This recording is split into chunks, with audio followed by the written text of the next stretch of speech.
Assessore Villari, c'è stata la denuncia del consigliere Anastasi di una riduzione del monte ore per l'assistenza domiciliare. Quali le ragioni per mancanza di fondi? Quale sarà il futuro dell'assistenza domiciliare per le persone e qual è la sua idea di servizi sociali, come poter con le poche risorse disponibili lavorare a Catania? Bene, intanto è una denuncia tardiva, non lo voglio dire perché mi sembra assurdo. L'anno scorso c'è stata una riduzione delle risorse, così come da tempo succede che c'è una riduzione dei trasferimenti dal governo nazionale al governo regionale verso gli enti locali. Questa riduzione di trasferimenti ha portato a una riduzione delle risorse per gli enti locali, in questo caso per il comune, e quindi si è dovuto rimodulare. Nella rimodulazione si sono ridotte un po' le risorse per l'assistenza domiciliare agli anziani.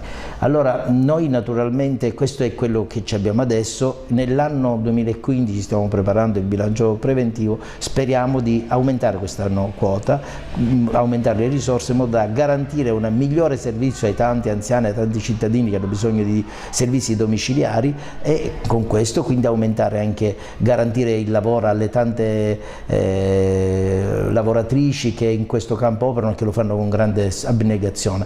Io conosco bene questo mondo e devo dire che sono più che convinto che bisogna tutelare da un lato i cittadini che hanno bisogno di servizi domiciliari, dall'altro il lavoro a chi questi servizi li fornisce a questi cittadini. Quindi lavoreremo in questa direzione, vedremo quali sono le risorse, ma ci muoveremo in questo modo.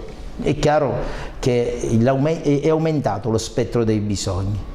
Noi dobbiamo sempre di più comprendere che ci sono tanti bisogni e risorse minori. Dobbiamo ragionare tutti assieme per vedere come garantiamo con le risorse in campo un welfare e una tutela, come dire, una rete di protezione che garantisca tutti.